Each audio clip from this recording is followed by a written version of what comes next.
Mayor Garcetti, that spineless twerp. To his credit, Just your opinion. just my opinion. Yeah, I'm pretty sure Mayor Garcetti actually does have a spine. I would just say if you're looking at characteristics that would describe somebody's character, not their physicality, I would say he doesn't have a spine. However, the Los Angeles City Council voted, I think 11-2 or 13-2, 13-2. Yeah, we have 15 members on our city council, not 13. The Los Angeles City Council voted 13-2 to, wait for it, criminalize homelessness. Okay, this is not as big of a deal as you think it is. Until about 6 years ago, homelessness, technically, was criminalized in Los Angeles, meaning there was a criminal statute that if you were sleeping on the sidewalk or shitting in front of somebody's business or living under an underpass of a freeway, the police or the sheriff's department or whatever entity they wanted to send could go and kind of shoo you away. They could give you a day to leave. They could tell you that we're going to take down your stuff. We're going to throw this away. We're going to bulldoze this little shanty home that you just built. But you got to move on. You got to get into a homeless shelter. You've got to, you've got to get into rehab. You got to go stay with friends, family, something like that. That's how it was until about 6 years ago. And then they passed this camping ordinance and this homestead ordinance in the city of Los Angeles.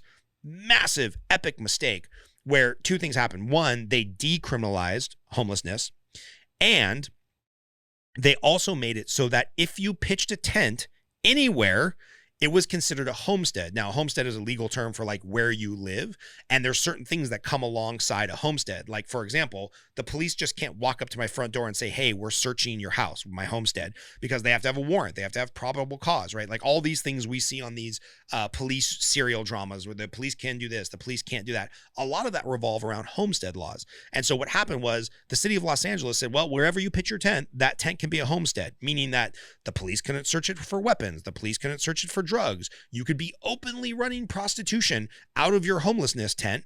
And if the cops knew it, they couldn't do anything because they can't search your homestead, nor can they take legal action inside your home, aka the tent. But how the fuck are you going to get a warrant on a tent? So this reversal of this criminalizing homelessness, which happened a few years back, and this like pro camping on the streets ordinance, which I'll look these up and we'll talk about it another time just because we're going a little bit long today. They were overturned, or the ordinances were changed, and now they're basically going back to how it is, right? Because what has happened and what the city of Los Angeles has found is that, surprise, surprise, when you normalize behavior, more people do it. And so there's a recent poll where somewhere around like 30 to 39% of people that are homelessness in LA and San Francisco, the two cities they polled, they came from other states because our weather is more favorable. They heard that it was no longer criminal to camp on the streets, so they're not going to get harassed by the police who don't want, I don't know, you having a tent right in front of some local business. So like 39% of the homelessness people in California moved to California to be homeless. They to be clear, they were homeless somewhere else. They heard the getting was good in Los Angeles, and then they somehow hitchhiked, walked, took a bus, it would be weird if other cities were busing people to California, or other states were busing people to California. Maybe that's happening, maybe it's not. But yeah, like 30 to 40% of people who are homeless in the state of California didn't start out homeless in California. They came here because we have softer laws on crime, softer laws on shoplifting. You know, we talked about this in the last Scott's Thoughts, where you can't get prosecuted if you steal something worth less than $950. You know, we made it easier to camp and just live on the streets. And they're just, the city of LA, thank God, is finally sick of it. We put enough pressure on the council, men and women, who then put enough pressure on Eric Garcetti. He did not have the option to veto this because he knew it would just get overturned by the city council. And so now there's a measure that makes it illegal to sit, lie, sleep, or set up encampments near sensitive use properties, aka 1,000 feet from a school, an underpass, an on-ramp, basically all the places where these homeless encampments have gone up. And look, I'm sympathetic to people who are homeless.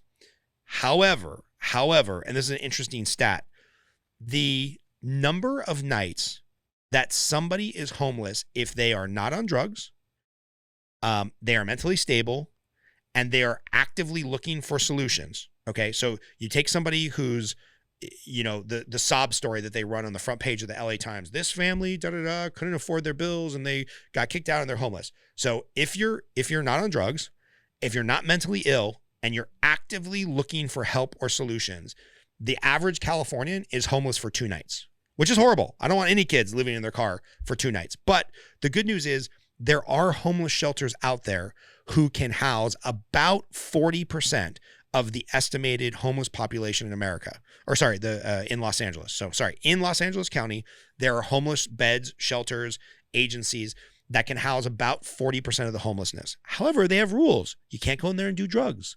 You can't go in there and have sex. You can't go in there if you're drunk, right? And so a lot of people just show up.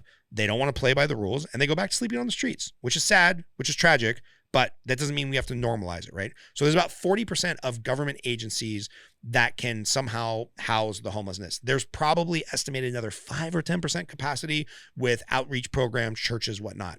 And then, this is my opinion. This is not fact. I've not read this stat anywhere. This is not part of this Business Insider article. But I have to believe, based on the rise in homelessness that we've seen, I have to believe somewhere, some astronomical percentage between, maybe it's as little as 10%, maybe it's as much as 50%. If you don't normalize it, if you don't legalize it, if you don't have 30% of people relocating from other states to be homeless here because it's easier, if you let people know, like, no, you don't get to build your full-time encampment and stay here. We're going to keep moving you and hauling your stuff away in trash cans. You need to get sober. You need to get in a program. You need to go find a place to stay that's not on the streets. I've got to believe somewhere between 10 and 50% of these people either have somewhere to go, or they need to be pushed into rehab, or they need to be pushed into a homeless center, or they need to be pushed into a government program, or some of them probably need to be incarcerated. Some of them probably need to be involuntarily confined to a mental institute until they can get evaluated and get on some type of prescription drug, which there are plenty of programs. There's plenty of government bloat for all of this stuff. There's a program for this, and there's an outreach program for that, and there's funding for this. There's plenty of money in the system to fix the problem. The first thing you have to do is stop normalizing it, this is step 1, criminalizing it. Then you have to follow through. Then you have to start pushing these people along, and you've got to make it uncomfortable for people to be homeless, so that they can make the uncomfortable decision of doing the things that are going to get them to not be homeless, right? So you basically have to make it more uncomfortable for somebody to sit on the side of the road and be a drug addict than it would be uncomfortable to find their way into rehab or live by the rules of a homeless shelter and not do drugs, which is fucking miserable. I know a lot of people that have been strung out on a lot of drugs, and the rehab process is brutal, and there's relapses, and it's tough under the best of conditions. I'm not saying these people have it easy. I'm not saying it's an easy solution.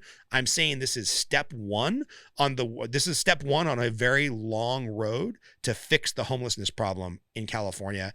And kudos to the city council and kudos to Mayor Garcetti for following through on this.